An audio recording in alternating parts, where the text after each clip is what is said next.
Muy buenas tardes, amados amigos y hermanos presentes y televidentes. Es para mí un privilegio grande estar con ustedes aquí en Puerto Rico y también en todos los países de la América Latina y el Caribe a través del satélite, para compartir con ustedes unos momentos de compañerismo alrededor de la palabra de Dios y su programa correspondiente a este tiempo final. Quiero leer en Apocalipsis capítulo 8, verso 1 en adelante, donde nos dice: cuando abrió el séptimo sello, se hizo silencio en el cielo como por media hora, y vi a los 7 ángeles que estaban en pie ante Dios, y se les dieron 7 trompetas. Otro ángel vino entonces y se paró ante el altar con un incensario de oro, y se le dio mucho incienso para añadirlo a las oraciones de los santos sobre el altar de oro que estaba delante del trono. Y de la mano del ángel subió a la presencia de Dios el humo del incienso con las oraciones de los santos. Y el ángel tomó el incensario y lo llenó del fuego del altar y lo arrojó a la tierra, y hubo truenos y voces y relámpagos y un terremoto. Que Dios bendiga su palabra en nuestros corazones y nos permita entenderla. Pueden tomar asiento si tienen la bondad.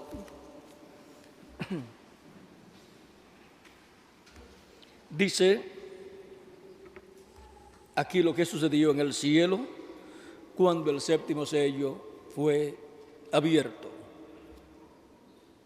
El séptimo sello y la conclusión del programa de Dios. Ese es nuestro tema para esta ocasión, en donde espero Dios nos permita ver lo que se aproxima para la raza humana bajo este gran evento contenido bajo este séptimo sello cuando es abierto en el cielo. Todo esto que ocurre aquí podemos ver que es en el cielo, y que este ángel que ministra aquí con el incensario de oro está ministrando ¿dónde? En el cielo, en el templo que está en el cielo, y siendo que toma el incensario de oro, es el sumo sacerdote del orden de Melquisedec, el cual es Jesucristo, nuestro Melquisedec, pues Él es sumo sacerdote de ese orden del templo que está en el cielo. Él siempre ha sido ese sumo sacerdote y rey, el cual apareció a Abraham antes de Abraham tener a Isaac, su hijo. Y ahora podemos ver cómo en el cielo se llevan a cabo estos grandes eventos bajo el séptimo sello. Ahora vean ustedes cómo aquí, cuando es abierto en el cielo este séptimo sello, causó silencio. Este misterio del séptimo sello es el misterio de la segunda venida de Cristo. Ese es el secreto contenido en ese séptimo sello. Por eso es tan importante y por eso causó silencio en el cielo como por media hora, no de la tierra sino del cielo. Y un día delante del Señor es como 1000 años, y 1000 años como un día, dice segunda de Pedro, capítulo 3 y verso 8, lo cual es algo que no podemos ignorar, como nos dice San Pablo, dice: mas, oh amados, no ignoréis esto, que para con el Señor un día es como 1000 años, y 1000 años como un día. ¿Y de dónde sacó San Pedro esto del Salmo 90, verso 4, que es un salmo del profeta Moisés.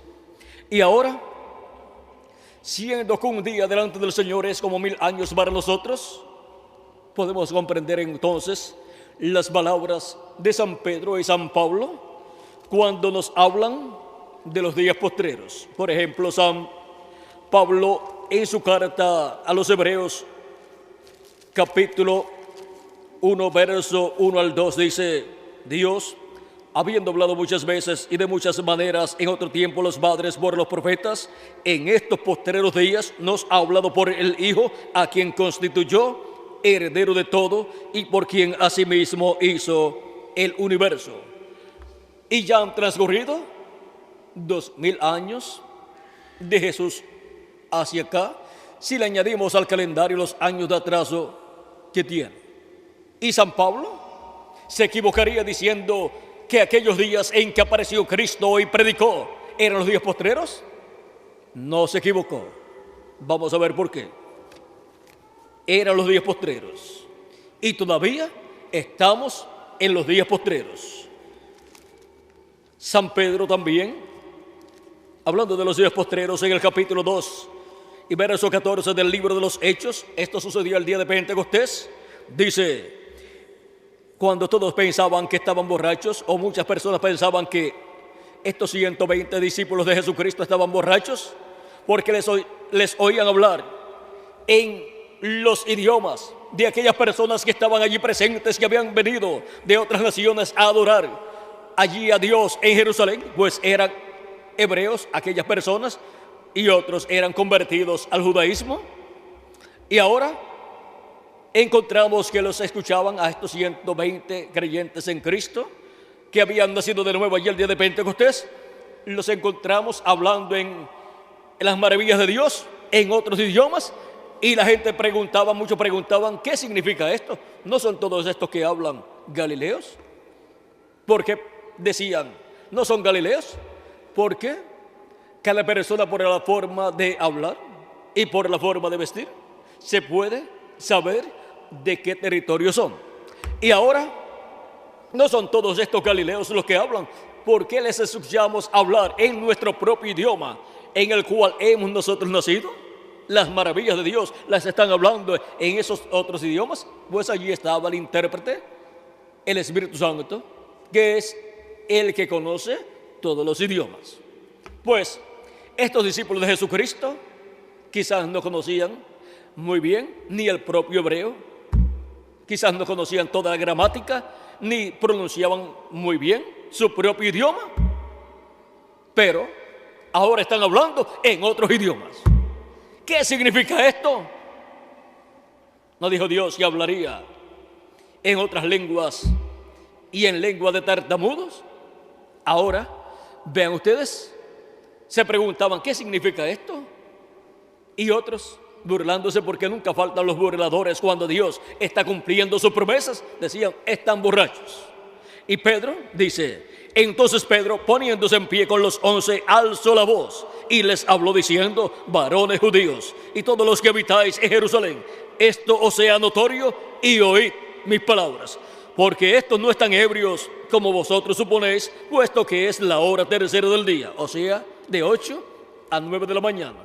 Estaban en la cuarta vigilia. En la cuarta vigilia recibieron el bautismo del Espíritu Santo, o sea, recibieron el nuevo nacimiento. Ahora San Pedro va a las promesas divinas correspondientes a los días postreros y le dice a ellos con la Escritura qué es lo que está sucediendo allí. Dice: mas esto es lo dicho por el profeta Joel: y en los postreros días, dice Dios, derramaré de mi espíritu sobre toda carne, y vuestros hijos y vuestras hijas profetizarán, vuestros jóvenes verán visiones, y vuestros ancianos soñarán sueños. Y de cierto sobre mis siervos y sobre mis siervas en aquellos días derramaré de mi espíritu y profetizarán. Y desde el día de Pentecostés hacia acá, Dios ha estado derramando de su Espíritu Santo sobre toda carne, o sea, sobre toda persona que ha creído en Cristo como su Salvador, ha lavado sus pecados en la sangre de Cristo y ha recibido su Espíritu Santo. Y así ha recibido el nuevo nacimiento. Así ha recibido un cuerpo teofánico de la sexta dimensión y así ya tiene las primicias del Espíritu, que es el cuerpo teofánico de la sexta dimensión, para en el día postrero obtener también, en adición al cuerpo teofánico de la sexta dimensión, recibir un nuevo cuerpo físico, el cual es eterno, glorificado y también inmortal. Ahora, esto es para los que hayan recibido el nuevo nacimiento, no es para toda persona. Primero hay que creer en Jesucristo como nuestro Salvador y lavar nuestros pecados en la sangre de Cristo y recibir su Espíritu Santo, o sea, recibir el nuevo nacimiento. Y ahora, ¿para cuándo dice San Pedro que Dios prometió que derramaría de su Espíritu Santo sobre toda carne? Para los postreros días. Y está derramando de su Espíritu Santo sobre toda carne desde el día de Pentecostés hasta este tiempo final. Miren, los discípulos de Jesucristo no habían nacido de nuevo y Jesucristo había dicho que era necesario nacer de nuevo. Y sus propios discípulos no habían nacido de nuevo. Pero Jesucristo les dijo, yo tengo que ir para que venga el Consolador, el Espíritu Santo, porque si no me voy, Él no puede venir.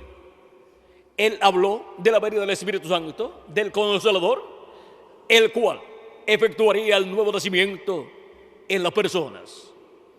Y eso fue lo que sucedió el día de Pentecostés. Allí nacieron 120 personas en el reino de Dios. Fueron los primeros que nacieron de nuevo en el reino de Dios. Por eso son bienaventurados. Y ahora, vean ustedes cómo de aquel tiempo hacia acá han estado haciendo millones de hijos, hijas de Dios en el reino de Dios. ¿Por qué? Porque esa es una promesa divina para los días postreros. Y ahora, ¿qué son entonces los días postreros? Pues los días postreros, siendo que un día delante del Señor es como 1000 años para nosotros, los días postreros comenzaron cuando Jesucristo estaba en esta tierra. Cuando Jesucristo tenía de 4 o de 3 a 7 años de edad, comenzó el quinto milenio. Y el quinto milenio es el primero de los días postreros delante de Dios para los seres humanos. Un día delante de Dios para los seres humanos es un milenio. Y ahora comienzan los días postreros cuando Jesucristo está aquí en la tierra, comenzando así el quinto milenio, que es el primero de los días postreros delante de Dios. Y los días postreros delante de Dios son el quinto milenio, sexto milenio y séptimo milenio para los seres humanos. Y de Jesucristo hasta este tiempo en el cual vivimos ya han transcurrido 2000 años para la raza humana. Pero delante de Dios, ¿cuántos días han transcurrido? Solamente 2 días. Pero para los seres humanos, 2000 años. Si le añadimos al calendario los años de atraso que tiene, y ya estamos en el séptimo milenio, que es el día postrero delante de Dios. Y es para el día postrero delante de Dios que el séptimo sello es abierto en el cielo. Es para el día postrero que entran los últimos escogidos de Dios al cuerpo místico de Cristo. Y es para el día postrero que Cristo estará revelándose en medio de su iglesia por medio de su ángel mensajero. Pero el ángel mensajero de Jesucristo, este ángel que le dio a Juan el apóstol la revelación del Apocalipsis, del cual dice Jesucristo: yo, Jesús, he enviado mi ángel para daros testimonio de estas cosas en las iglesias. Él es el enviado de Jesucristo para dar testimonio del libro del Apocalipsis. Hay muchas personas que hablan del libro del Apocalipsis, pero no saben que el ángel enviado por Jesucristo para dar testimonio de este libro, de esta revelación contenida en el libro del Apocalipsis, es el ángel del Señor Jesucristo. Dice la revelación de Jesucristo que Dios le dio para manifestar a sus siervos las cosas que deben suceder pronto, y la declaró enviándola por medio de su ángel a su siervo Juan. ¿Quién es el que viene con esta revelación apocalíptica? El ángel de Jesucristo. Y ahora vamos a ver lo que dijo el precursor de la segunda venida de Cristo acerca del ángel del Señor Jesucristo. El precursor de la segunda venida de Cristo es el reverendo William Branham, así como Juan el Bautista fue el precursor de la primera venida de Cristo. En la página 301 del libro de los sellos en español dijo el reverendo William Branham, noten bien, en el tiempo cuando Dios iba a librar al mundo antes del diluvio, Él mandó un águila. Recuerden, un águila representa un profeta. Ese águila que mandó en el tiempo en que iba a destruir la tierra con un diluvio, ¿quién era? Noé. Él tipifica o representa a los profetas que Él envía en águilas. Por eso, cuando habla del pueblo hebreo siendo liberado de la esclavitud en Egipto y llevado por el desierto hacia la tierra prometida, Dios dice que llevó a su pueblo en las alas de águila. De eso habla por ahí por Deuteronomio 32. Deuteronomio 32 por ahí nos habla acerca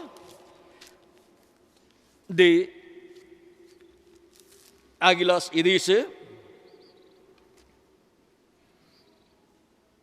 vamos a ver, porque la porción de Jehová es su pueblo, Jacob la heredad que le tocó. Le halló en tierra de desierto y en yermo de horrible soledad. Lo trajo alrededor, lo instruyó, lo guardó como la niña de su ojo, como el águila que excita su mirada. Revolotea sobre sus pollos, extiende sus alas, los toma, los lleva sobre sus plumas. Jehová solo le guió, y con él no hubo Dios extraño. Y si no hubo Dios extraño con el pueblo hebreo, sino solamente el Dios de Abraham, de Isaac y de Jacob, en medio del pueblo hebreo, Dios no quiere Dios extraño. Por eso, solamente habrá una sola fe para el reino milenial, una sola forma de creer en Dios. En palabras más claras, habrá solamente una religión. Por eso dice Zacarías que en aquel día Jehová será rey sobre toda la tierra, y Jehová será uno y uno su nombre. Y dice también, y todos me conocerán. Y para el Israel celestial y también el Israel terrenal, hay grandes promesas para este tiempo final. Dios se tornará al pueblo hebreo conforme a sus promesas. ¿Pero para qué tiempo? Para el día postrero, que es el tercero de los 3 días postreros. Ahora vamos a ver en Oseas capítulo 6, una profecía muy importante que hay para el pueblo hebreo. También las profecías de Zacarías contiene grandes bendiciones para el pueblo hebreo. Por ejemplo, contiene el ministerio de los olivos y de los 2 candeleros, las 2 ramas de olivo, una a la derecha y otra a la izquierda del candelero o candelabro. Y cuando el profeta Zacarías le pregunta a Dios qué son estos 2 árboles de olivo, estos 2 olivos y estas 2 ramas de olivo, le pregunta, ¿y no sabes lo que es esto? Y él dice, no, Señor mío. Y le fue dicho, estos son los 2 ungidos que están delante de la presencia de Dios. Delante de la presencia de Dios en el cielo, para ser manifestados, ¿dónde? Aquí, en la tierra, en el tiempo final. Por eso Apocalipsis capítulo 11 es el cumplimiento de los 2 olivos y 2 candeleros y 2 ramas de olivo de Zacarías capítulo 4. ¿Y qué son estos dos olivos en Apocalipsis capítulo 11? Son los ministerios de Moisés y de Elías repitiéndose aquí en la tierra. Y así como el ministerio de Elías se repitió en Eliseo, luego se repitió por tercera vez en Juan el Bautista y luego por cuarta vez en el reverendo William Branham, por quinta vez estará repitiéndose en el día postrero en el ángel del Señor Jesucristo, que es el profeta mensajero de la dispensación del reino, que es la séptima dispensación. Y el ministerio de Moisés estará repitiéndose en el día postrero también en el ángel del Señor Jesucristo por segunda vez. Cuando Dios promete enviar de nuevo un profeta que ya envió en el pasado, es el ministerio de aquel profeta y el Espíritu de Dios que estaba en aquel profeta viniendo en otro profeta. Así ha sido el ministerio de Elías cada vez que ha sido manifestado. Y así es para también el ministerio de Moisés para el día postrero bajo el ministerio de los olivos de Apocalipsis capítulo 11, verso 3 en adelante. Y ahora, esos son los dos olivos que están delante de la presencia de Dios. Y ahora en el templo que está en el cielo, esos dos olivos son Gabriel y Miguel. Pero en la tierra, en el templo espiritual de Cristo, son los ministerios de Moisés y Elías repitiéndose en el ángel del Señor Jesucristo, respaldados por los arcángeles Gabriel y Miguel. O sea que un respaldo del cielo para esos ministerios estará aquí presente. Y por eso es que la profecía dice que se levantará Miguel, el gran príncipe que está de parte de los hijos de Israel. Daniel capítulo 12, verso 1 en adelante. Bajo los ministerios de los olivos es que estarán manifestados los arcángeles Gabriel y Miguel, luchando en favor del pueblo hebreo, pero antes en favor de la iglesia de Jesucristo, o sea, del Israel celestial. Ahora capítulo 6 de Oseas, verso 1 en adelante dice: venid y volvamos a Jehová, porque él arrebató y nos curará, hirió y nos vendará. Ahora vean cómo Dios arrebató e hirió al pueblo hebreo. Desde que el pueblo hebreo rechazó a Cristo en su primera venida, y luego le vinieron esos juicios terribles, porque la sangre de Cristo estuvo siendo demandada de las manos del pueblo hebreo y de la descendencia del pueblo hebreo, y también la sangre de los profetas que habían sido matados por el pueblo hebreo cuando Dios los envió. Y ahora es terrible cuando Dios demanda la sangre de una persona, de mano de la persona que es hallada culpable de la muerte de esa persona. Pero ahora vean ustedes cómo dice aquí la profecía. Dios arrebató, porque él arrebató y nos curará, hirió y nos vendará, nos dará vida después de 2 días. En el tercer día nos resucitará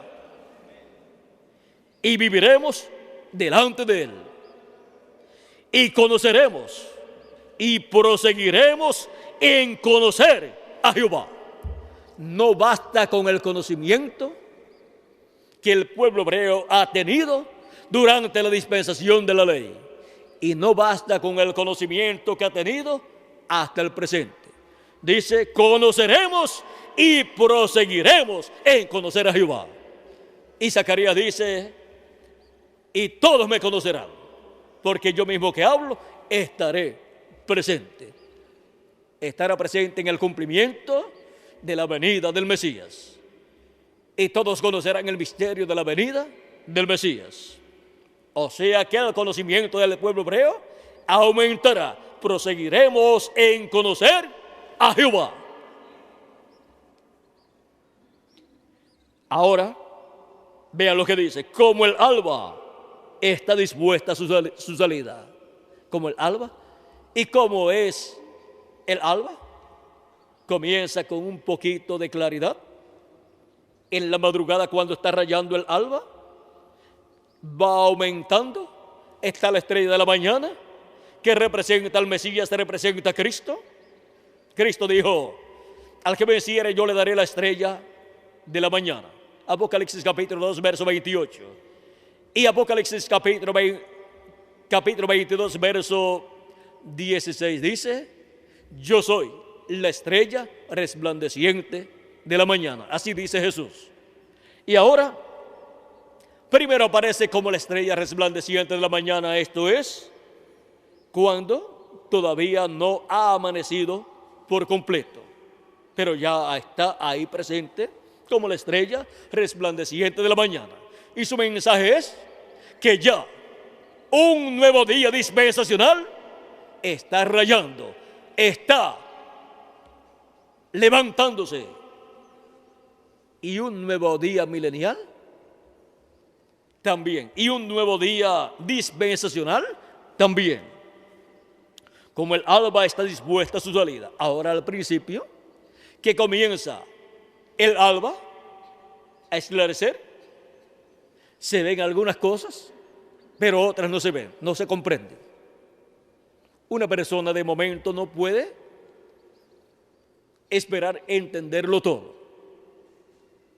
Va aumentando la luz, y a medida que va aumentando la luz en la madrugada, en la mañana, pues va viendo más claramente las cosas. Pero tiene que estar consciente que está ya rayando el alba y que el sol ya está naciendo. Y uno comienza a ver por el este, comienza a ver una claridad. Y cualquier persona puede decir: esa es la luz de la luna, o esa es la luz de alguna ciudad que está por ese lugar. Pero el que sabe, mira el reloj y dice: ya es hora de que el sol comience a alumbrar, comience a salir. Por lo tanto, yo miro hacia el este, porque por el este es que sale el sol, y por el este es que nace el sol, por el este es que raya el alba. Así es que yo miro hacia el este, porque por el este sale el mensajero del este. El mensajero del este es el sol. Y por el este también se ve la estrella de la mañana anunciando que ya un nuevo día está rayando.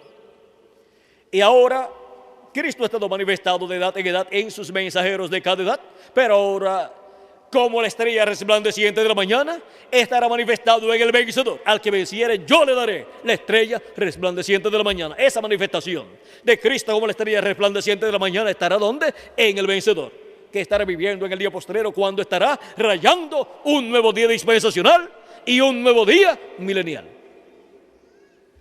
Y ahora aparece la estrella resplandeciente de la mañana resplandeciendo, y comienza también la claridad del sol a verse por el este, o sea, la luz del este, el mensaje del este, que es el mensaje del evangelio del reino. Comienza a verse y comienza a rayar el alba, y ahí comienza el llamado de despertar para todos los hijos e hijas de Dios. Porque normalmente el despertador, toda persona lo coloca para que suene en la mañana, para que dé su mensaje de alarma en la mañana, que le anuncie que es tiempo de despertar. Y el reloj de Dios es el pueblo hebreo, pero la alarma es el ministerio de Moisés y de Elías, que es el ministerio que tiene el mensaje que llama a despertar a todos los hijos de Dios, de entre los gentiles y también del pueblo hebreo. Un reloj sin despertador no despierta a nadie. Y un pueblo que es el reloj de Dios sin un despertador no despierta a nadie, no despierta a sus hijos.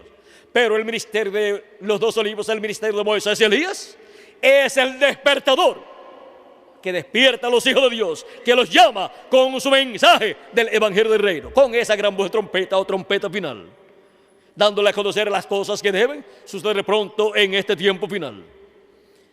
Y por eso dice: levántate y resplandece, porque ha venido tu luz. Es la luz del este, la luz de un nuevo día dispensacional, de la dispensación del reino, y la luz de un nuevo día de edad, la luz de la edad de la piedra angular. La edad de la piedra angular es una edad eterna y por eso tiene un mensaje eterno, y por eso tiene un mensajero con el evangelio eterno, que es el ángel del Señor Jesucristo.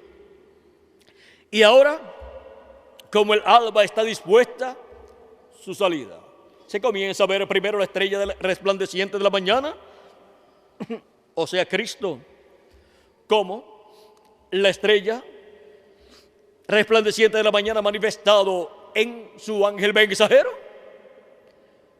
Y después, a medida que va pasando el tiempo, el sol comienza a alumbrar más y más, comienza a dar más y más luz, y el sol también representa a Cristo, y Cristo manifestado por medio de su ángel mensajero nos estará dando cada día más y más luz y alumbrándonos más y más el entendimiento de nuestra alma y de nuestro espíritu, y estará alumbrándonos las escrituras correspondientes al día postrero, estará dándonos a conocer todas estas cosas que deben suceder pronto en este tiempo final. Y a medida que va levantándose el día, a medida que va el alba aumentando en luz, va cada hijo e hija de Dios entendiendo mejor el programa de Dios, entendiendo mejor todas las escrituras proféticas que hablan de este tiempo final, y podrán ver las cosas que no podían ser vistas en edades y dispensaciones pasadas. Las 7 edades de la iglesia gentil corresponden al tiempo de la noche, por eso se veía como en espejo en oscuridad. Pero este es el tiempo de ver cara a cara. San Pablo dice: pero luego veremos cara a cara. Durante la noche usted ve con una luz prestada, ya sea de la luna, que le toma luz prestada al sol, o sea, la luz eléctrica, que no es luz propia, o sea, luz de alguna linterna o de alguna vela o lo que sea.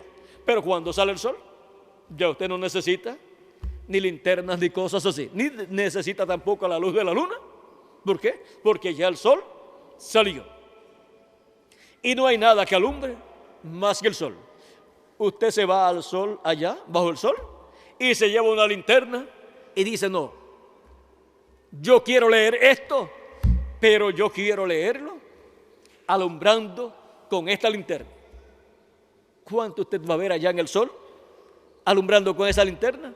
Ni siquiera puede ver con esa linterna lo que está ahí, porque hay una luz mayor que es la luz del sol. Y cuando las personas toman una linterna o dicen: no, la luna está, voy a buscar para dónde está la luna para colocar esto que voy a leer para que la luna me alumbre, es bastante ignorante la persona, porque no comprende que el sol es el que tiene luz propia y está colocado para alumbrar durante el día, y está tratando de buscar otra cosa para alumbrar su camino o alumbrar lo que quiere leer. Y así también sucedió en la primera venida de Cristo. Todos decían: no, yo creo toda la escritura, pero yo me alumbro con la luz del rabino tal o del sumo sacerdote tal, porque él tuvo mucha luz acerca de las escrituras, y como él tuvo un título grande, pues lo que él dijo pues tiene que ser la verdad. Estando Cristo allí, miren, Cristo aún dijo acerca de Juan: Juan era una antorcha, una luz, una lámpara que alumbraba, y ustedes quisieron caminar a su luz, mas yo tengo mayor testimonio que Juan. Juan podía solamente alumbrar sobre ciertas escrituras y presentarle al pueblo hebreo la venida del Mesías. Es decir, este es el hombre del cual yo dije que vendría después de mí. Y él le enseñó al pueblo que creyeran al que vendría después de él. Los que se quedaron creyendo en Juan el Bautista y no pasaron a ser creyentes de Jesús fueron unos tontos. Vamos a ver si fueron tontos o no. Juan y Andrés, cuando escucharon a Juan el Bautista diciendo, he aquí el Cordero de Dios. Cuando escucharon eso, siguieron a Jesús. Y el resto de los discípulos de Juan se quedaron con Juan el Bautista. Ahora, hicieron mal Juan, el apóstol, y Andrés en irse con Jesús y dejar a Juan. Hicieron lo que tenían que hacer, porque creyeron en aquel que Juan dijo que vendría después de él. Y Juan dijo, después de mí viene uno mayor que yo, uno más grande que yo. Dejaron al menor y se fueron con el mayor. Malo es dejar al mayor e irse con el menor. Ahora, vamos a ver las promesas y bendiciones que había para los que seguían al menor y las bendiciones que habían para los que siguieran al mayor. Juan dijo, yo les bautizo en agua. Era bautismo de arrepentimiento para aquellas personas. Para los que se arrepentían los bautizaba en agua. Pero dijo, pero después de mí viene uno que les bautizará con Espíritu Santo y fuego. Juan no bautizó a nadie con Espíritu Santo y fuego, pero el que vendría después de Juan el Bautista sería el que bautizaría con Espíritu Santo y fuego. Para ser bautizado en agua, siguiendo a Juan el Bautista, recibían el bautismo en agua. Pero para recibir el Espíritu Santo y obtener el nuevo nacimiento, había que creer y seguir ¿a quién?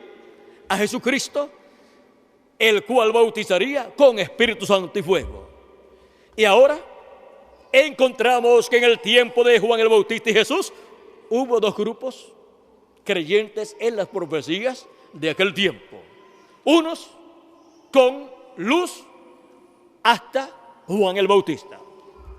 No podían ver más allá de Juan el Bautista.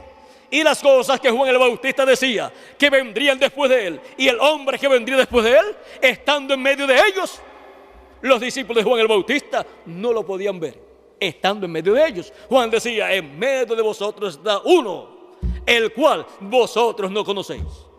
Y aún los discípulos de Juan el Bautista ni lo conocían. Era primo de Juan el Bautista, según la carne. Juan, cuando lo presentó, dijo, he aquí el Cordero de Dios que quita el pecado del mundo. Y también dijo, yo no lo conocía, pero el que me mandó a bautizar me dijo, sobre aquel que tú veas al Espíritu Santo descender en forma de paloma, ese es él. Y yo le vi y he dado testimonio de él. Y ahora los que siguieron a Juan el Bautista y no siguieron a Jesús, ¿qué le sucedió?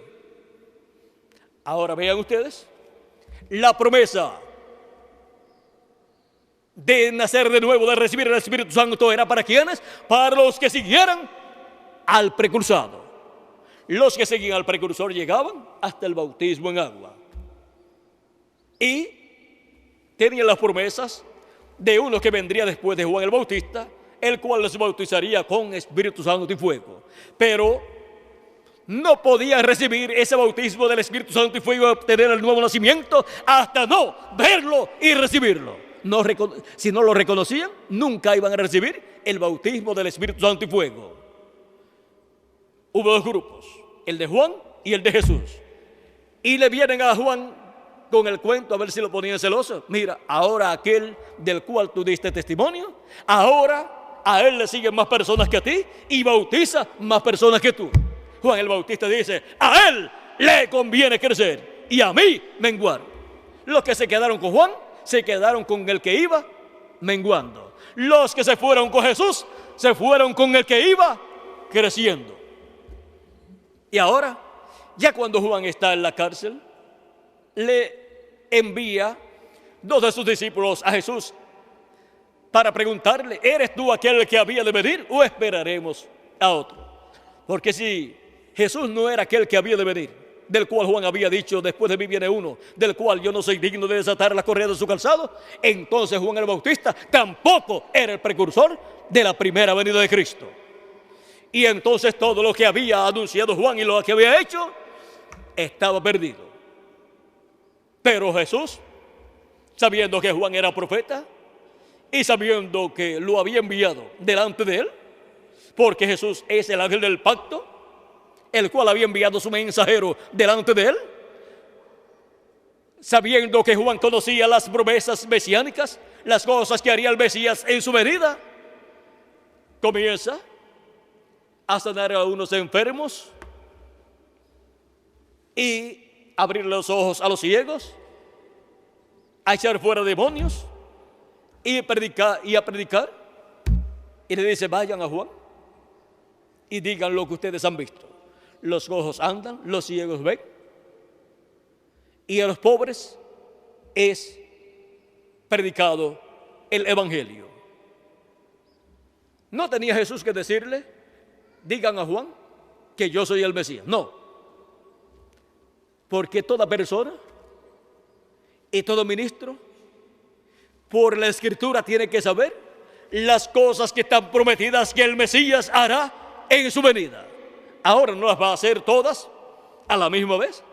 Unas son primero, otras van después y otras van al final.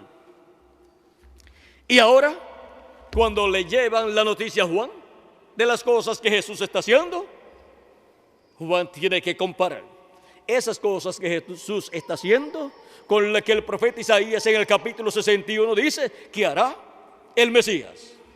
Y las cosas que haría el Mesías en su primera venida son mencionadas por el mismo Jesús en San Lucas capítulo 4, cuando él tomó esa escritura de Isaías y dijo en el capítulo 4, verso 18 en adelante: el Espíritu del Señor está sobre mí, por cuanto me ha ungido para dar buenas nuevas a los pobres.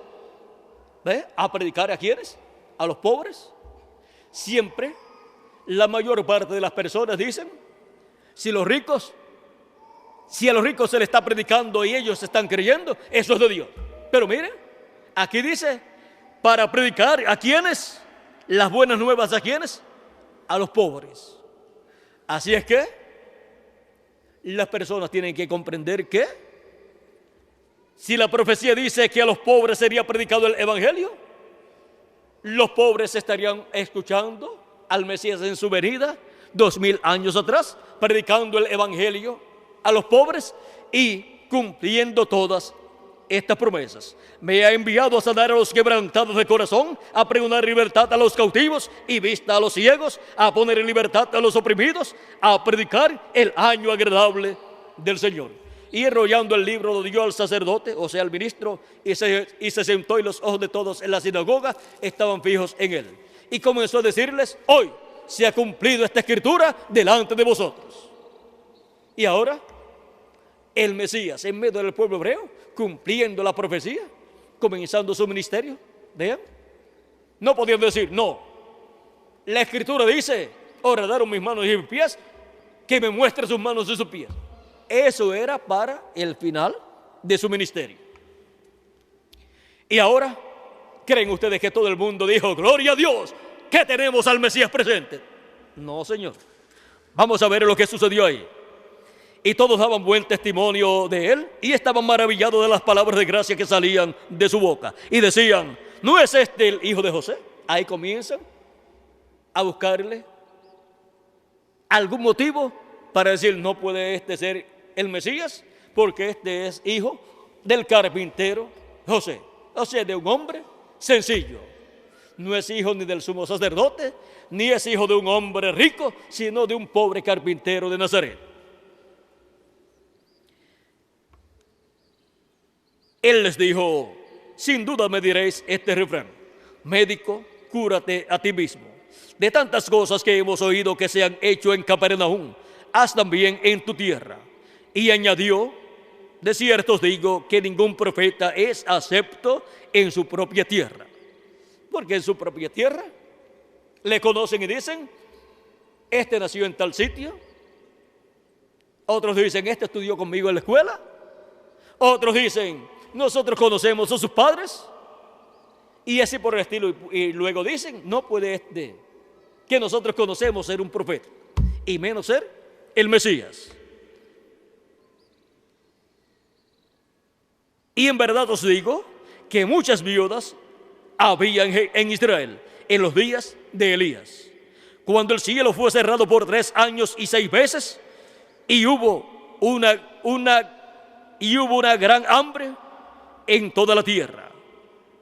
Pero a ninguna de ellas fue enviado Elías, sino a una mujer viuda en Sarepta de Sidón. Muchos leprosos había en Israel en tiempos del profeta Eliseo, pero ninguno de ellos fue limpiado, sino Naamán el sirio. Al oír estas cosas, todos en la sinagoga se llenaron ¿de qué? De ira. Y no habían ido a la sinagoga a adorar a Dios y a ir en paz para servir a Dios. Y ahora, porque Jesús les predica estas cosas tan sencillas, se llenan de ira. Mire, vamos a la iglesia para ser llenos de amor los unos para con los otros, y no llenos de ira los unos para con los otros. Pero ellos se llenaron de ira contra Jesús. Y levantándose, todos los que estaban en la sinagoga, y levantándose, le echaron fuera de la ciudad y le llevaron hasta la cumbre del monte sobre el cual estaba edificada la ciudad de ellos, para despeñarle. O sea, pensamientos criminales. Y hasta lo último, después ya pidieron su muerte y fue crucificado. Pero esto no era nuevo. El pueblo hebreo ha hablado mucho del profeta Moisés, y Moisés es nuestro profeta, pero los que vivieron en el tiempo de Moisés quisieron apedrearlo por 10 veces. Así es que podemos ver que a Jesús también trataron de matarlo en muchas ocasiones, comenzando su ministerio. Si mencionamos todas las veces que trataron de matarlo, quizás encontraríamos igual cantidad o mayor cantidad o más o menos, pero siempre estaban pensando en matar a Jesús. Y para colmo, los sacerdotes, incluyendo al sumo sacerdote. ¿Y cómo puede ser eso? Que personas que profesan la fe en Dios y que profesan amar a Dios estén pensando matar a Jesús, a un profeta, porque ellos no están de acuerdo con él y porque él enseña la palabra de Dios tal y como corresponde para ese tiempo, y ellos no están dispuestos a dejarse alumbrar con la luz de Cristo, el sol de justicia, la luz del mundo. Y dicen, no, nosotros tenemos nuestras propias interpretaciones. Sí, tenían sus propias linternas alumbrando las escrituras y diciendo, esto significa tal y tal y tal cosa. Y así decían muchos doctores en divinidad de los fariseos. Pero esas mismas escrituras podían los saduceos decir, alumbrando con su linternita teológica, esto significa tal y tal y tal cosa. Y aún por contradecir a lo que creían los fariseos, decir contrario a lo que ellos creían. Por ejemplo, en la resurrección. No creían en resurrección los saduceos, según dice la escritura. Y tampoco creían en ángeles. Y la ley fue dada por comisión de ángeles. Y Dios se resucitó en el Antiguo Testamento a diferentes personas también. Y no creían en resurrección ni en ángeles.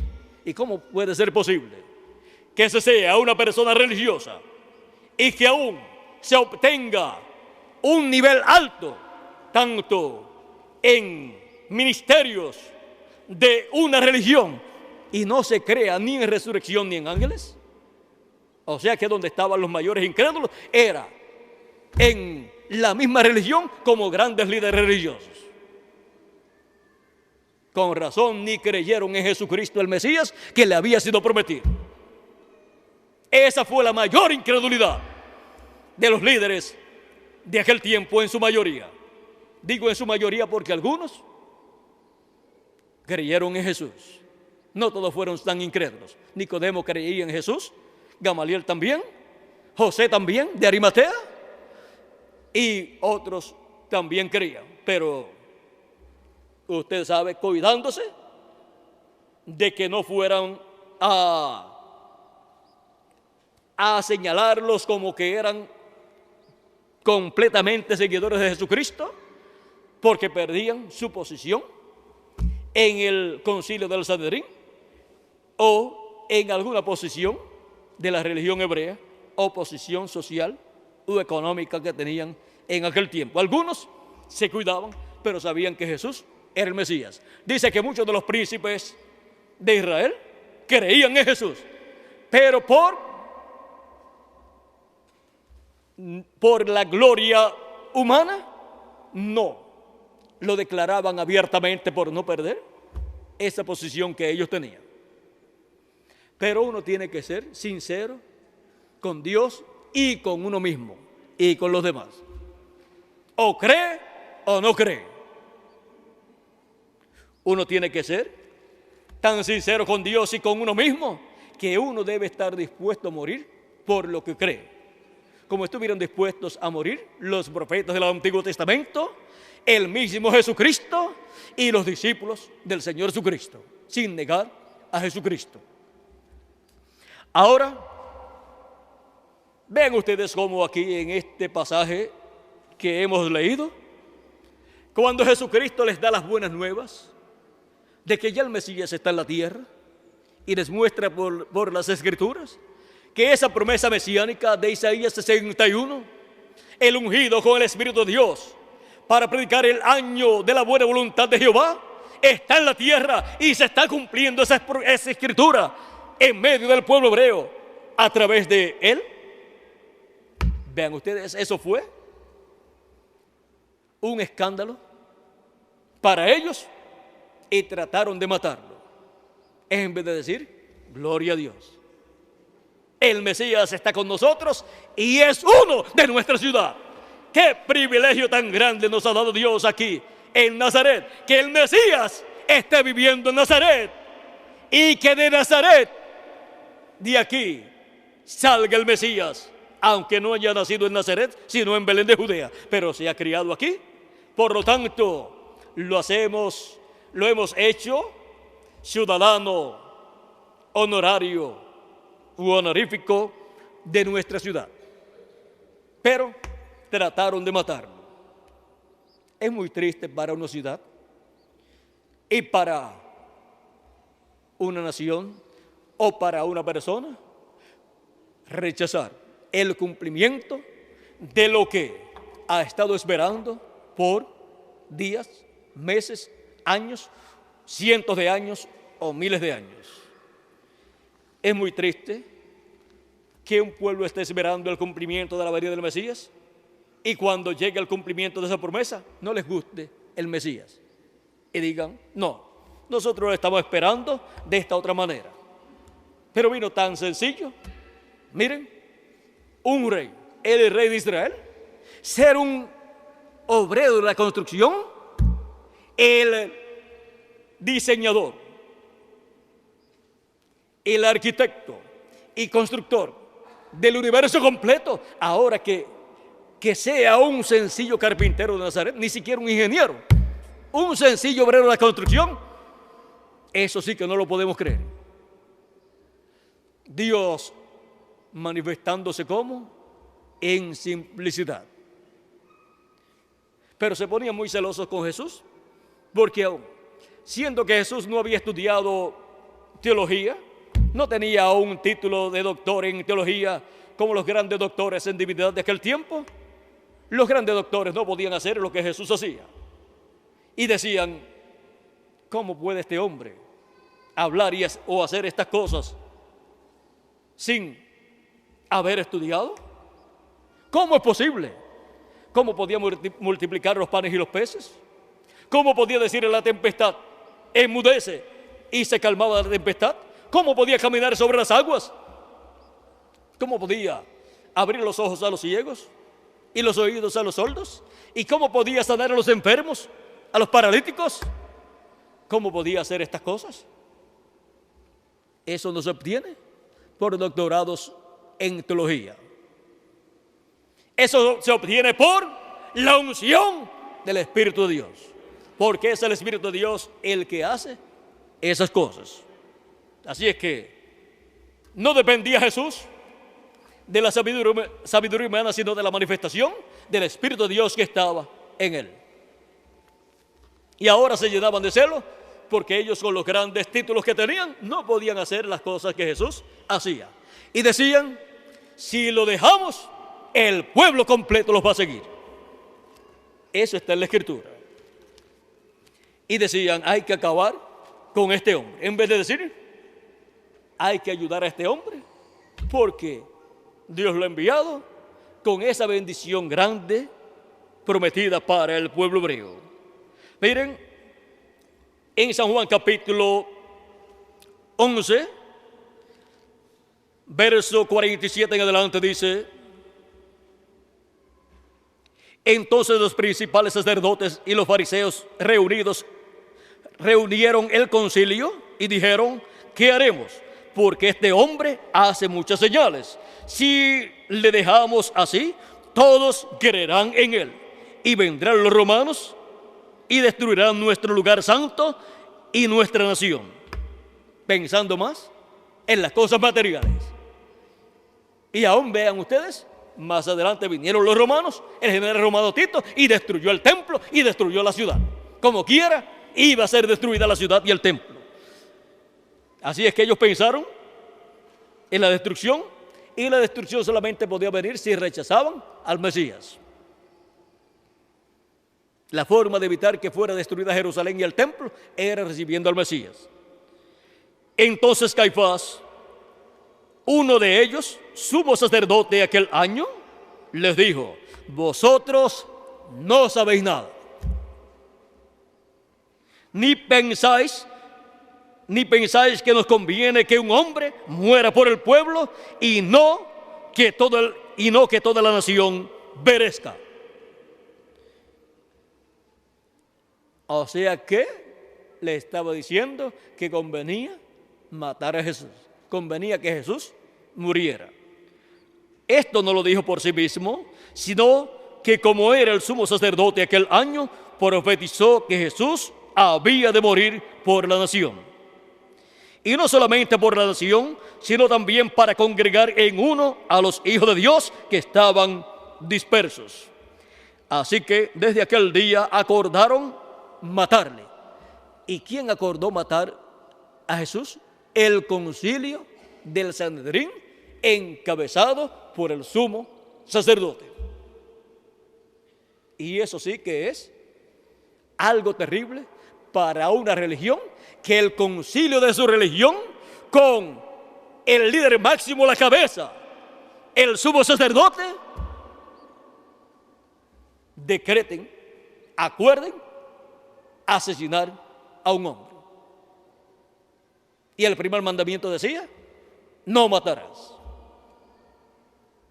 Y estaban tratando de matarlo por celos, porque tenían celos de él, y veían que todo el pueblo estaba contento y le seguía, y recibían los beneficios del ministerio de Jesús. Y ellos decían, no reinará este sobre nosotros. No les gustó como rey. Ahora, ¿no se dieron cuenta que el rey David había sido un hombre sencillo, un joven pastor de ovejas en Belén de Judea? Y que el hijo de David, un descendiente de David, sería un hombre sencillo también. Ahora vean cómo en la historia religiosa suceden estas cosas que son inconcebibles para la mente humana. Como un líder religioso, como el sumo sacerdote, reunido con el concilio, acuerda llevar a cabo un crimen contra un hombre, un predicador, contra un profeta, Jesús de Nazaret. Esto es inconcebible, pero así fue. Y trataron de justificar ese crimen. ¿Cómo? Tratando de obtener testigos que lo acusaran y tratando de obtener evidencias de cosas que él hubiera dicho o hecho que lo colocaran como un falso profeta, porque ellos lo que deseaban era matarlo y estaban dispuestos a todo. Aún buscaron testigos falsos para justificar lo que ellos iban a hacer. Pero ya la profecía decía que el Mesías iba a morir, pero sería para juntar, congregar en uno a todos los hijos de Dios que estaban dispersos. Todo obraría para bien. Cuando Jesús dijo que iba a subir a Jerusalén y lo iban a tomar preso y lo iban a matar, Pedro le dijo: tal cosa no te vaya a suceder. Y no quería que Jesús subiera a Jerusalén. Y él le dijo a Pedro: apártate de mí, Satanás. ¿Por qué? Porque Pedro no comprendía las cosas de Dios, el programa de Dios, y estaba pensando humanamente porque amaba a Jesús. Pero toda cosa que impide el cumplimiento del programa divino no es de Dios. Por lo tanto, Jesús llamó a Pedro Satanás porque estaba tratando de evitar el cumplimiento de la profecía para el tiempo que tenía que ser cumplida, la muerte del Mesías. Tenía que ser en el día señalado por Dios. Si ocurría en otro tiempo, no obraría la redención. Las cosas tienen que ser en el tiempo de Dios. Por ejemplo, el pueblo hebreo no podía decir: yo voy a celebrar la Pascua en el mes 10º o en el mes sexto, porque ya Dios había establecido que sería en el mes 1. La muerte del Cordero Pascual tenía que ser el día 14 y durante la noche del día 15, que comenzaba en la tarde del día 14, durante la noche tenía que comerse el Cordero. No podían ellos cambiar lo que Dios ya había establecido. O sea que no era en el tiempo que las personas quisieran, sino en el tiempo que Dios había establecido. Ahora, hemos visto cómo cuando Dios cumple las promesas que Él ha hecho, no a todas las personas les gusta la forma en que Dios las cumple, pero esa es la interpretación que Dios le da a lo que Él prometió. Y cuando las cumple y las da a conocer, eso es Dios alumbrando con su luz a los hijos de los hombres para que vean el cumplimiento de esas promesas. Y esa es la interpretación de Dios. Y hay que echar a un lado las linternitas que las personas tengan. No, que yo lo entendí en esta forma porque el doctor en teología fulano de tal lo explicaba en esta forma. Eso que le alumbró esa linternita ahí teológica, déjelo quietecito y búsquese el sol de justicia, que es Cristo, para que le alumbre la Escritura y le dé a conocer el sentido de estas Escrituras. Y ahora Cristo dice en Apocalipsis capítulo 4, verso 1, sube acá y yo te mostraré las cosas que han de suceder después de estas. Las cosas que han de suceder después de las que han sucedido en las 7 etapas de la iglesia gentil, Cristo ha prometido que las dará a conocer a los que suban, donde Él estará en el día postrero. La iglesia del Señor Jesucristo ha tenido 7 etapas o 7 edades entre los gentiles.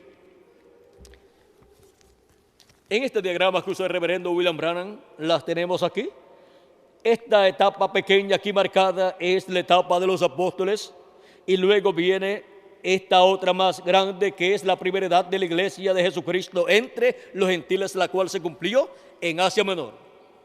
Luego viene la segunda etapa entre los gentiles, que fue cumplida en Francia, y su mensajero fue Ireneo.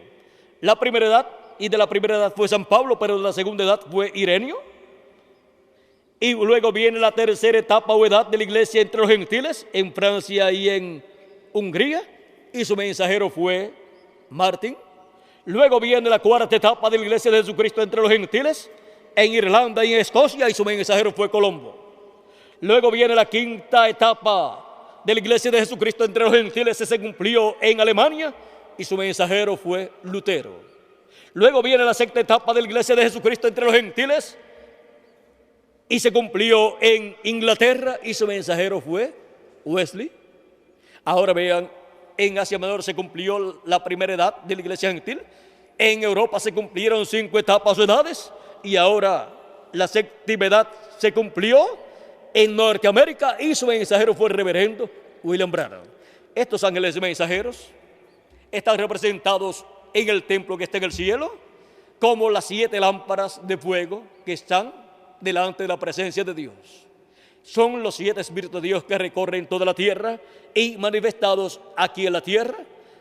El Espíritu de Dios se ha manifestado en cada uno de estos mensajeros, ha estado recorriendo la tierra desde Asia Menor hasta Norteamérica, entre los gentiles. Llaman juntando sus escogidos de cada edad y colocándolos en el cuerpo místico de Jesucristo, y construyendo así su templo espiritual, construyendo así su iglesia.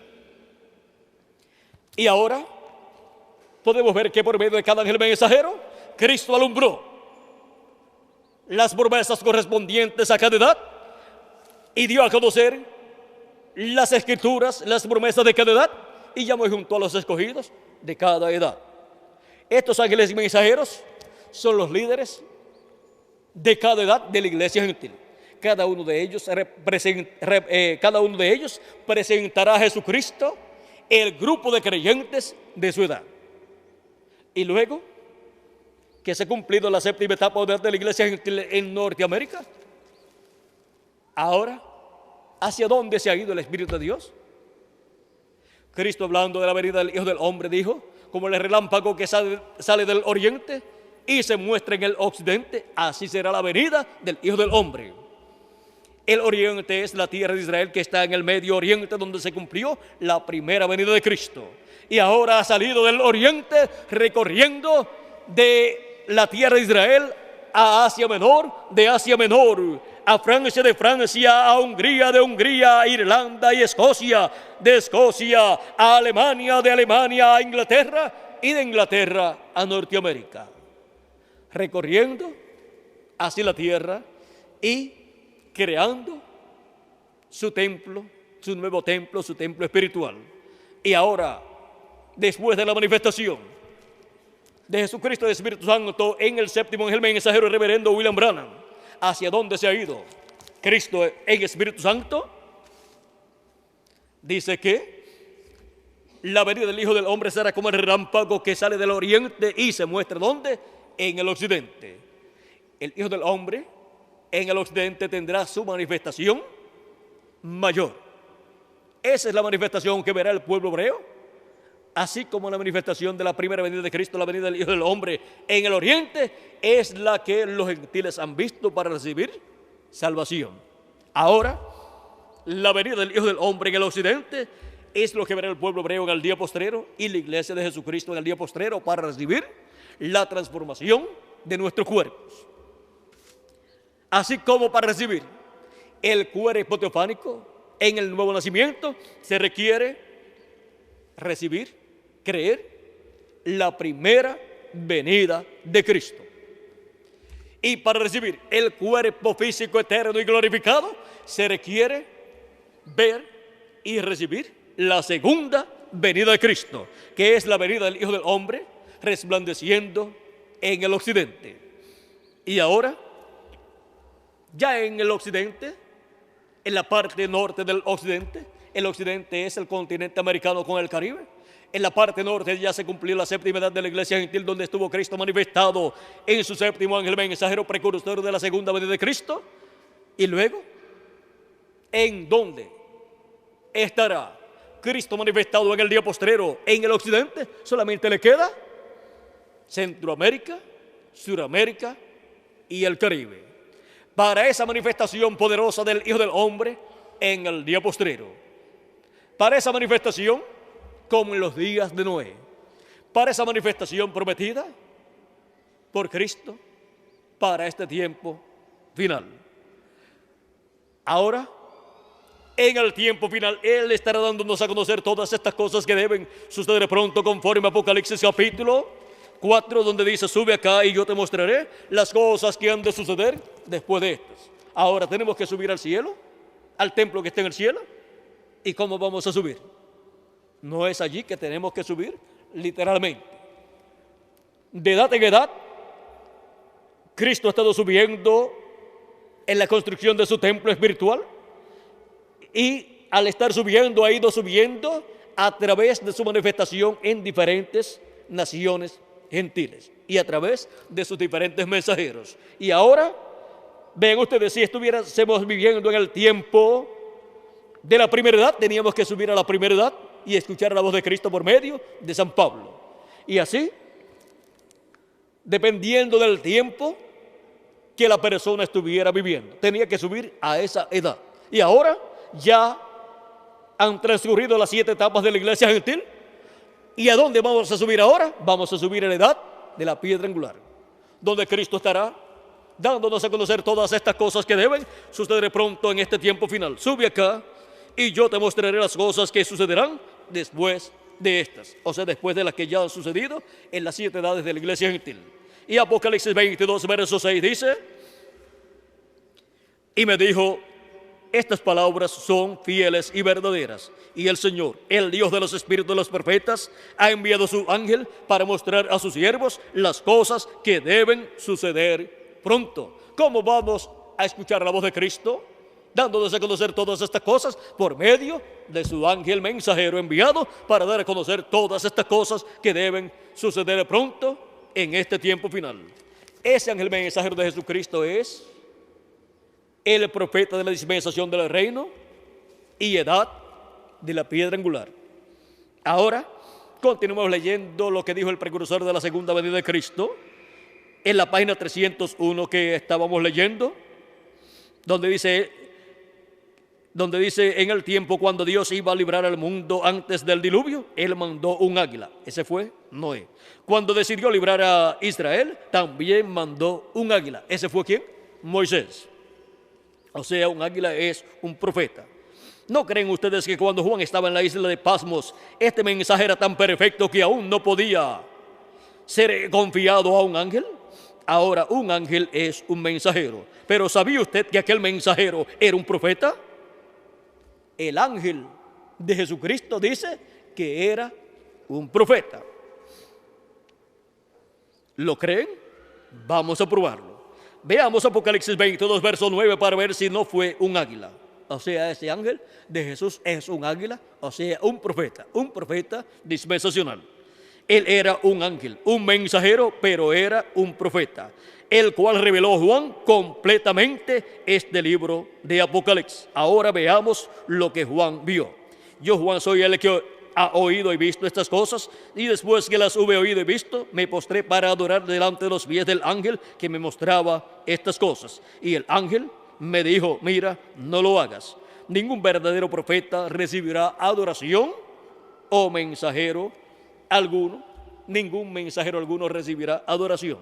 Ahora, sigue diciendo: porque yo soy siervo contigo, y con tus hermanos los profetas, y con los que guardan las palabras de este libro.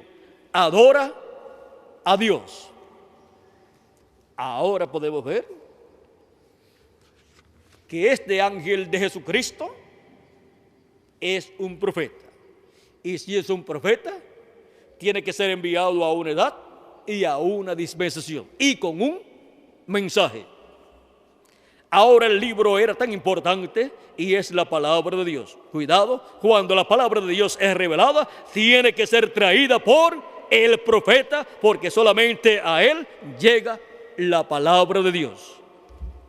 ¿A quién dijo que llegaría la palabra de Dios? Profeta de medio de ti, o sea, de medio de vuestros hermanos, os levantará el Señor, vuestro Dios. O sea, profeta como Moisés.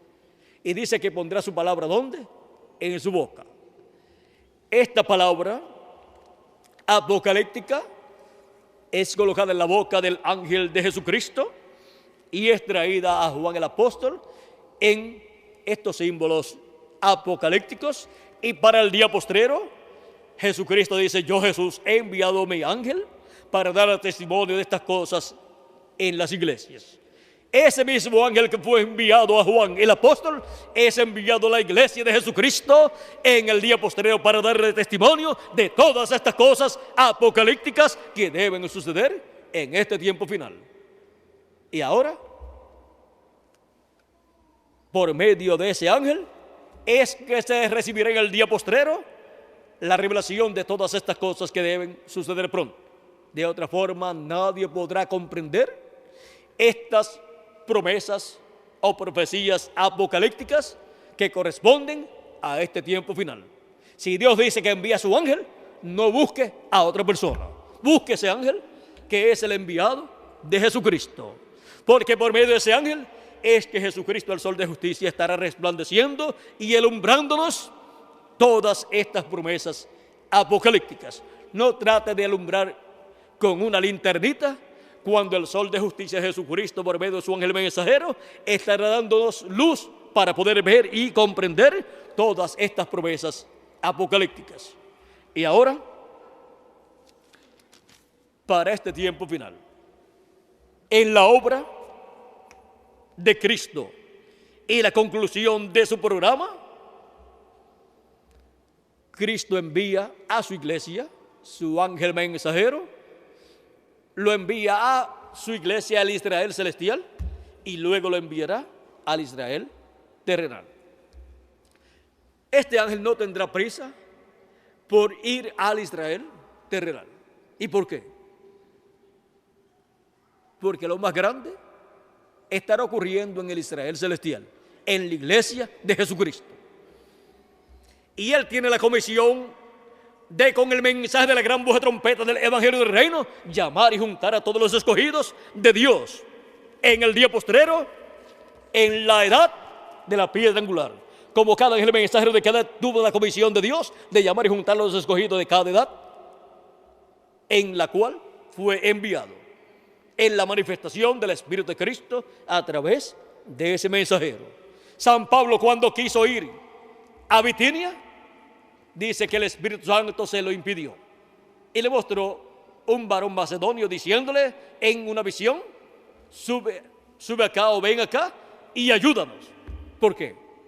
Porque los escogidos de Dios para la primera edad de la iglesia gentil no estaban hacia la China o hacia esos territorios, sino que estaban en Asia Menor. Y Dios no podía cumplir esa primera edad de la iglesia gentil y colocar en su cuerpo mixto de creyentes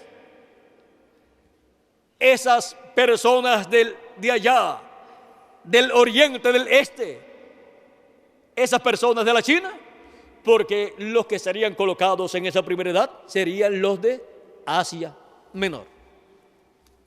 Dios tiene un programa y nadie se lo puede interrumpir.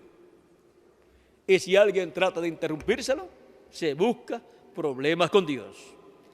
Y ahora, hemos visto cómo han estado siendo llamados y juntados los escogidos de cada edad. Y ahora los escogidos de la edad de la piedra angular son llamados y juntados, ¿dónde? En la América Latina y el Caribe, para completarse el cuerpo místico del Señor Jesucristo. Y aunque esto suene para muchas personas un poco raro, para Dios no es raro. ¿Por qué? Porque la parte más importante del templo que construyó Moisés y del templo que construyó Salomón, ¿dónde estaba? En el oeste Y esa parte es el lugar santísimo del tabernáculo que construyó Moisés y del templo que construyó Salomón. Y del templo que está construyendo Jesucristo, el lugar santísimo de ese templo, que es la edad de la piedra angular, tiene que estar ¿dónde? En el occidente, en el continente americano, en la América Latina y el Caribe. Ahora ven que todo está allá en el templo que construyó Moisés y el templo que construyó Salomón, porque eso es lo que está en el templo del cielo. Y Cristo, construyendo su templo, tiene que construirlo de acuerdo al modelo dado por Dios, para que sea el templo que representa el templo que está en el cielo. Y la iglesia de Jesucristo, que es el templo de Jesucristo, representa el templo de Dios que está en el cielo. Ya no se necesita el templo de Moisés ni el templo de Salomón. Ya Jesucristo está construyendo su templo y está casi terminando la construcción de su templo. Y así como cuando Moisés terminó la construcción del templo y Salomón también la construcción del templo y lo dedicó a Dios, entró Dios en la Shequina, a la luz de la Shequina, en esa columna de fuego, entró por ese templo y llegó hasta el lugar santísimo y se asentó sobre el propiciatorio en medio de los dos querubines de oro. Y eso es lo que corresponde en el templo espiritual de Cristo, aquí en la edad de la piedra angular, en la América Latina y el Caribe. Los ministerios de los dos querubines de oro allá, en el lugar santísimo del templo que estaba allá en Jerusalén, el templo que construyó Salomón y el templo que construyó Moisés. Esos dos querubines son tipo y figura de los ministerios de Moisés y Elías en el templo espiritual de Cristo. Esta edad de la piedra angular es la edad del lugar santísimo del templo espiritual de Cristo. Por eso es que en el día posterior, cuando se concluya la construcción del templo espiritual de Cristo, cuando entre hasta el último de los escogidos de Dios en la edad de la piedra angular, luego viene ¿qué? La dedicación a Dios. Y luego viene la plenitud de Dios a ese templo, y los muertos en Cristo serán resucitados en cuerpos eternos, y nosotros que vivimos seremos transformados. Dios ha dicho que glorificará la casa de su gloria. Y Él va a glorificar a cada miembro del cuerpo místico de Jesucristo. Tendremos un cuerpo glorificado y eterno. Y ese es el templo de Dios, la casa de Dios. Nos dice San Pablo en Hebreos, capítulo 3, verso 1 al 6. Eso está claro, porque Cristo tiene ¿qué? Un nuevo templo. Cuando Él habló de la destrucción del templo de Jerusalén, está mostrando que habrá un nuevo templo. Y ese nuevo templo lo construiría un príncipe, representado en el príncipe Zorobabel, descendiente del rey David, el cual es tipo y figura de Jesucristo como descendiente del rey David. Capítulo 3, verso 5 en adelante de la carta a los Hebreos, dice San Pablo: y Moisés a la verdad fue fiel en la casa de Dios como siervo para testimonio de lo que se iba a decir, pero Cristo como hijo sobre su casa, la cual casa somos nosotros, si retenemos firme hasta el fin la confianza y el gloriarnos en la esperanza. Ahora podemos ver que la iglesia de Jesucristo, compuesta por los hijos e hijas de Dios, los nacidos de nuevo, creyentes en Cristo, son la casa de Dios, el templo de Dios. Y ese templo será completado en este día postrero, será dedicado a Dios. Dios entrará en ese templo en toda su plenitud, seremos adoptados y estaremos con Cristo por toda la eternidad reinando. Ahora, por medio de la manifestación de Jesucristo en el Espíritu Santo de edad en edad, ha venido el llamado a los escogidos de Dios, y para este día postrero viene por medio de la manifestación de Cristo en el Espíritu Santo a través de su ángel mensajero. Pero su ángel mensajero no es el Señor Jesucristo, pero por medio de él tendremos la manifestación de Cristo del día postrero, la manifestación del séptimo sello. Y cuando ya estemos transformados, entonces veremos a Jesucristo en su cuerpo físico y glorificado. Pero antes de eso, no. Solamente veremos la manifestación de Jesucristo en el Espíritu Santo por medio de su ángel mensajero. Pero su ángel no es el Señor Jesucristo. Pero Él será el instrumento de Cristo para llamar y juntar a los escogidos de Dios, porque a través de Él estará Cristo hablándole a su pueblo. Y Él será el que nos presentará delante de Jesucristo como los creyentes en el mensaje de Jesucristo de la gran voz de trompeta del día postrero, con la cual son llamados y juntados todos los escogidos de Dios, y enviará a sus ángeles con gran voz de trompeta y juntarán a sus escogidos. Ahora, cuando leemos en las Escrituras donde nos habla de los ángeles, siempre pensamos en más de una persona físicamente, como cuando la Biblia habla de Padre, Hijo y Espíritu Santo. La gente dice, ahí hay tres. Pero cuando Cristo habló de esto, cuando Felipe le dijo, muéstranos al Padre y nos basta, Jesús le dice, tanto tiempo hace, Felipe, que estoy con vosotros y todavía no me has conocido. ¿No sabes que yo estoy en el Padre y el Padre está en mí? Y el que me ha visto a mí, ¿ha visto el Padre? ¿Por qué? Porque el Padre estaba velado en carne humana. Ese velo de carne llamado Jesús solamente era la vestidura humana del Padre Celestial que estaba dentro de ese cuerpo físico. Hay otros lugares donde Jesucristo dice, el Padre y yo, una cosa somos. Por eso le decían a Jesús, tú siendo hombre, te haces Dios. Pero era siendo Dios que se hizo hombre para llevar a cabo la obra de redención. Y ahora, cuando en la Escritura encontramos que nos habla de los ángeles del Hijo del Hombre viniendo con la gran voz de trompeta para llevar y juntar a los escogidos, muchos esperan ver a los dos olivos, uno por acá y otro por allá. Y los que saben que esos ministerios de los dos olivos son los ministerios de Moisés y Elías, esperan literalmente que venga Moisés por un lado y esperan que venga Elías por otro lado, como esperaban en tiempos pasados. Y cuando vino Elías, se llamaba Juan el Bautista. Él es aquel Elías que había de venir, precursando, ¿cómo? Precursando ¿qué? La primera venida de Cristo. Y no lo conocieron. Luego, cuando vino Elías por cuarta ocasión, precursando la segunda venida de Cristo, el velo de carne se llamaba Reverendo William Marion Branham, y tampoco lo conocieron. Y cuando viene Elías por quinta ocasión, pues se llamará del nombre que le hayan puesto sus padres cuando nació ese velo de carne. Pero el ministerio será el ministerio de Elías, y en él estará también el ministerio de Moisés, y ese será el ángel de Jesucristo, en el cual estarán los ministerios de Elías, de Moisés y de Jesús.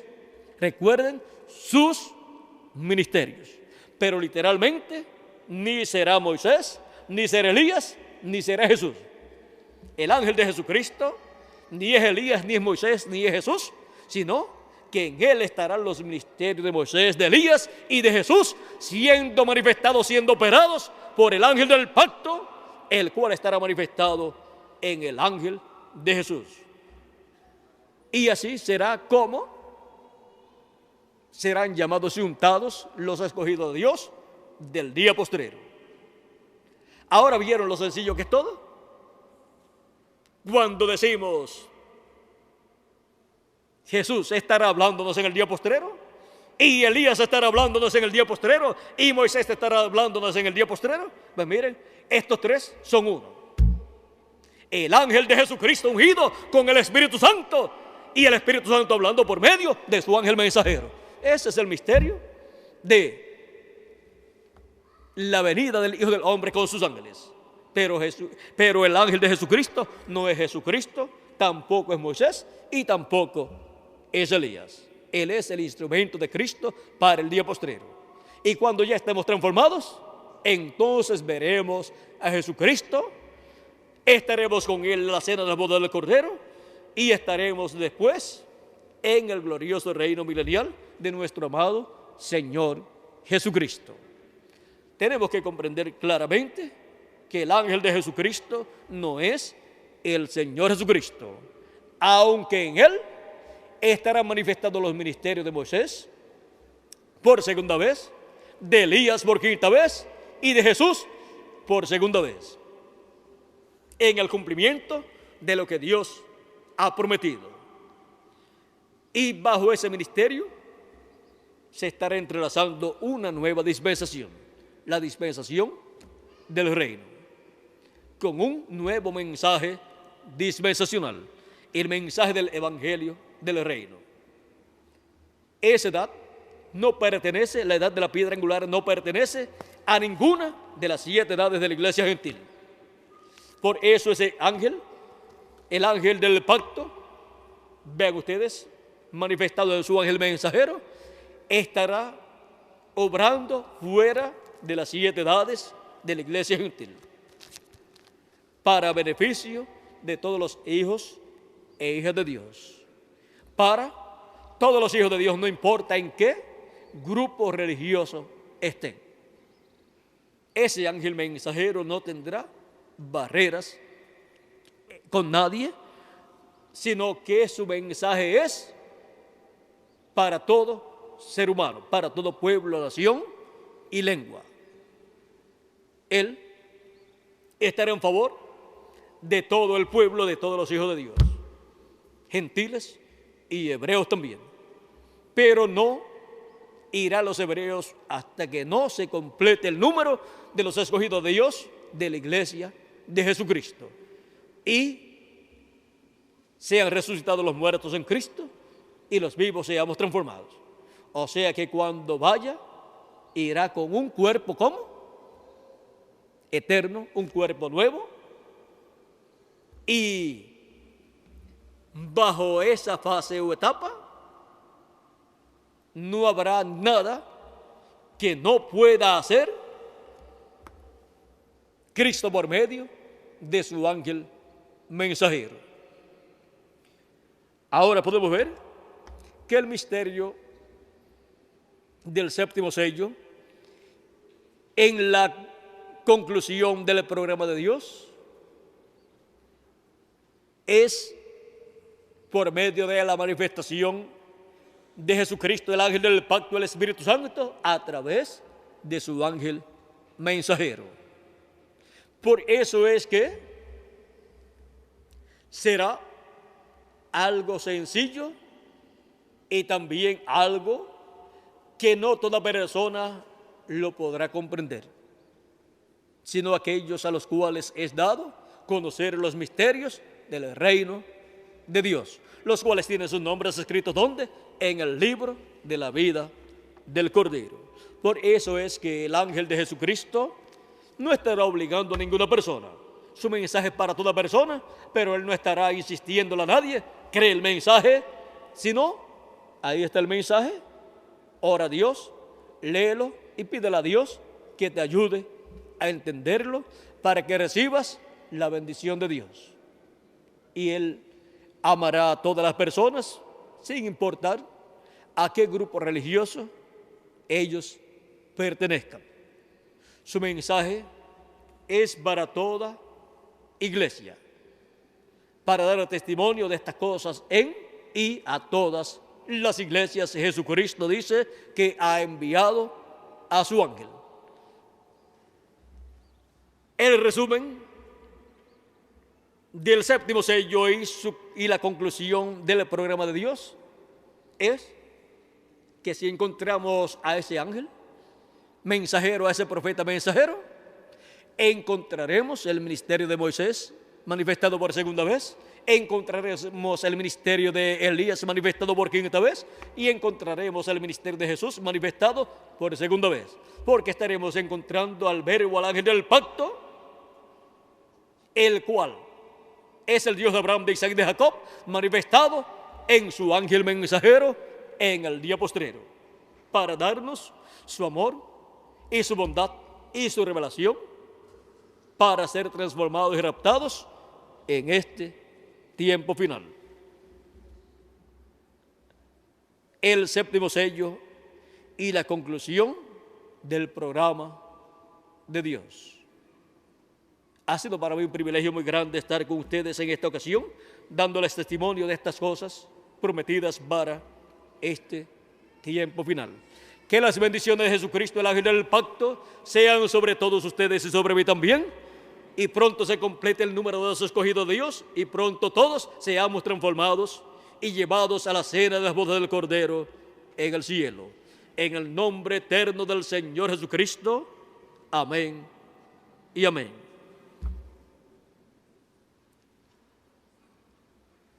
La próxima actividad la tendremos a las 7 de la noche, Miguel. ¿Qué hora tenemos por ahí, Miguel? Ya Miguel les estará hablando de la próxima actividad. Así es que vamos a dejar a Miguel por aquí con nosotros para continuar y finalizar nuestra parte en esta ocasión. Y así le damos gracias a Cristo por sus bendiciones en esta ocasión. Recordando que estamos viviendo en el tiempo más importante de todos los tiempos. Un tiempo de vida o muerte. Un tiempo que tenemos que escapar por la vida. Con nosotros nuevamente Miguel Bermúdez Marín para continuar. Que Dios les bendiga y les guarde a todos.